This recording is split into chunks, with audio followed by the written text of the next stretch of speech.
I'm going to start my reading.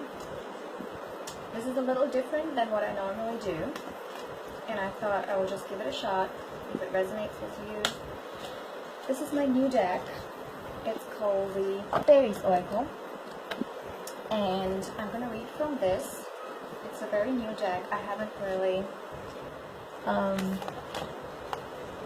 done much with it. This is the first time that I'm reading from this, so it might be slightly weird. These cards refuse to be shuffled. So I'm just going to try the very simple shuffling with these because they're too big for my hands. But I got attracted to this deck because of the imagery inside, and I just wanted to give this deck a shot with you. So today's reading is going to be a very simple 3-card pull. I know a lot of us are dealing with our shadow self. A lot of us are dealing with things that we do not need in life and discerning what to keep and what to let go. There are many of us who are, this is for some of you who will believe, and if you don't believe, then you can just not take it. So many of us are on the twin flame journey, and there's a shadow dealing there as well. A lot of us are dealing with a lot of things inside of us. Some things are not sitting well with who we are and our authentic self. So we are letting them go.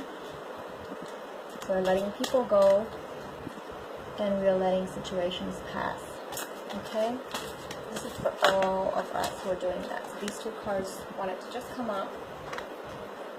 So I'm just going to lay the cards. And okay, there's the reading. 3 cards came up. So I'm going to lay the cards and then read from the book. I'm not going to do a intuitive reading impromptu. I'm going to read from the book, and then I'm going to apply what it means to me. So the cards that came up are Fairy Tales, Crystal Magic, and the Littlest Fairy. Okay? The numbers of this card, I'm going to pull this card very close to you. The Fairy Tales has the number 19 on it. This personally is very significant for me, this number. This is a Crystal Magic and it has the number 21 on it. Okay. And this is the card which is the Littlest Fairy, and it has the number 20 on it. I'm just going to read from the book now, okay?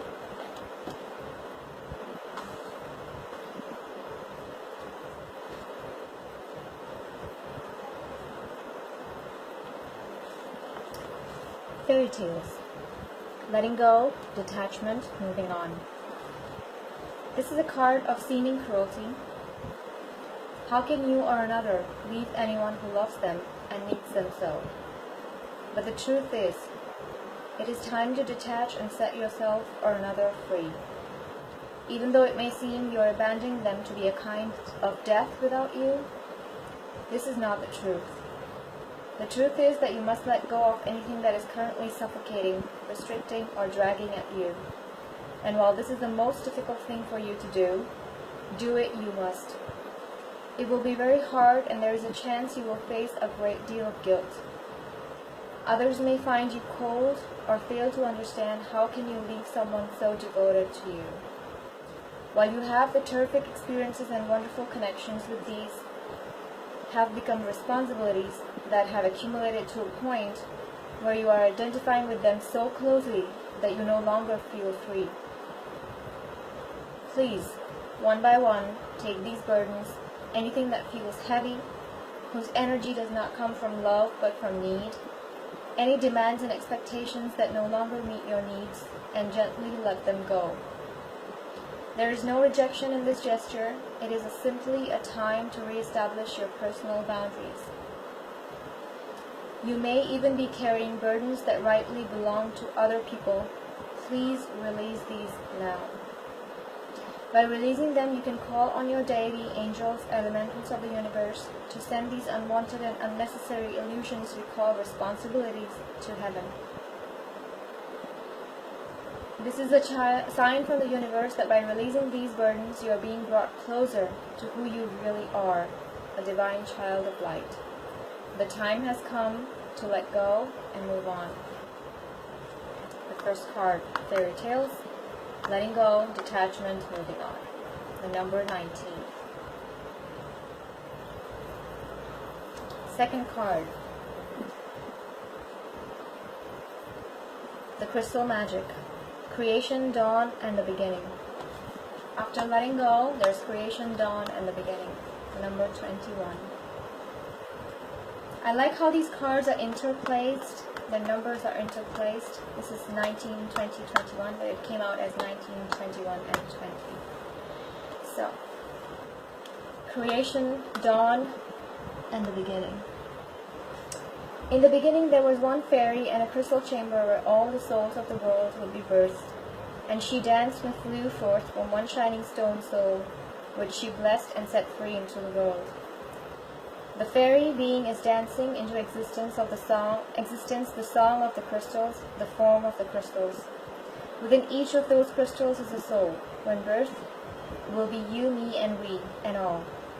The dance of creation is endless, lifetimes long, and with drifting harmonies and changes in rhythm from lifetime to lifetime. We're all birthed from the same place, a place of source. This fairy asks you to remember that whoever you seem to be, there is a larger, more transpersonal part of who you are, a part of you that belongs within all that is. And while you have the individual expression of it this lifetime, you are indeed beyond knowledge in a human sense. She dances alone, and from each movement springs a golden tendril of energy, running from hands through feet, whirling around, and through her, a weaving of energies that call souls back into life. Creating your own world, the end of chaos, freedom to choose, singing your own song, freedom of movement, grace, and meaningful activity. No self-consciousness, no guilt, total bliss in being. Beautiful card, guys. Beautiful card. Crystal Magic. And the last card in the series, number 20, the Littlest Fairy. Appreciate the beauty and value of the exquisite and small. Little things matter.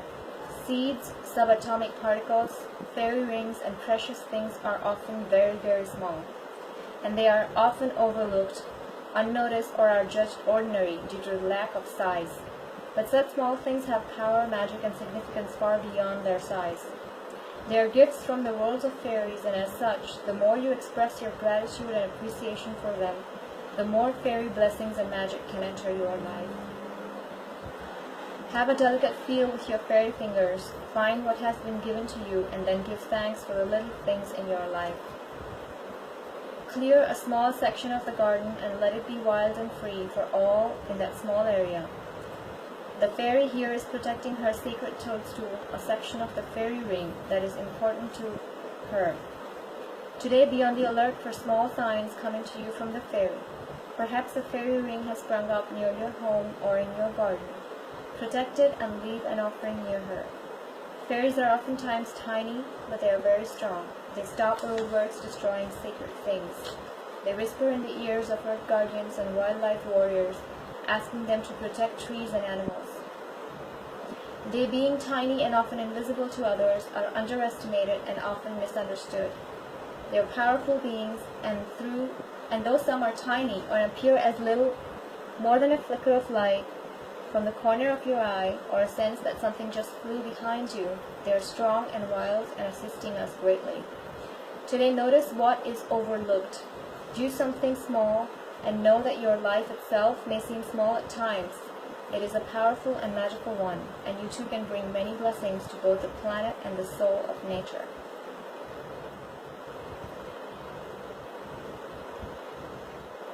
Sometimes there is something exquisite in scaling down what we do and creating something precious and shining, in getting closer. See what can be reduced in your life and know that it will shine the brighter for the seeming reduction. Guys, this is a very, very powerful reading, and it resonates very, very clearly with me, and I'm sure it resonates with you all as well. This is a passage for many of you, many of us. To me, this seems like, although the number 19 is significant to me personally, it may not be significant to you. But number 21 maybe, 20 maybe, I don't know. But this is a path. You're letting go of things that you do not need anymore, things that do not serve you. This is a card of codependencies and relationships that are not healthy, where you have one partner doing all the work and the second partner just depending on them and reaching energy from them, constantly needing, constantly wanting, not really giving back in return. You need to leave such relationships or situations. And when you do, you move on to a beautiful dawn, a beautiful new beginning. There's magic surrounding this energy. When you leave this, you will find that magic. You will find that magic in dancing solo, find that magic in being who you are, authentic self, being your inner power, and standing in your full power is what I'm getting. And when you reach there, sometimes it may feel very lonely because you've left a lot of things which were important to you behind. What I'm getting is your constructs of what should be. You're leaving your constructs of what should be behind, and you're moving on to this authentic self. You're shedding all the unnecessary masks, and you're just shedding all the petals that are not. You're just throwing everything behind. You're just walking away, and you're moving towards this beautiful, beautiful being that you are supposed to be. And then the fairies are asking you to actually focus on what is important in your life. It may be little things. It may be somebody that you love, but they're far away, so you only see them like once in a while. It may be your little daughter. It may be a little happiness, like some extra cash received for the day. And focus on the little things that make the bigger picture, and transform your life from this to this. That's what they're saying. Transformation, inner transformation. This could also be literal, external transformation. People leaving marriages, people leaving relationships and moving on and starting fresh on their own and discovering the little mysteries of life. I hope you've enjoyed this reading. I wish you a lot of love and light. Namaste, and I will see you again next week. Bye-bye.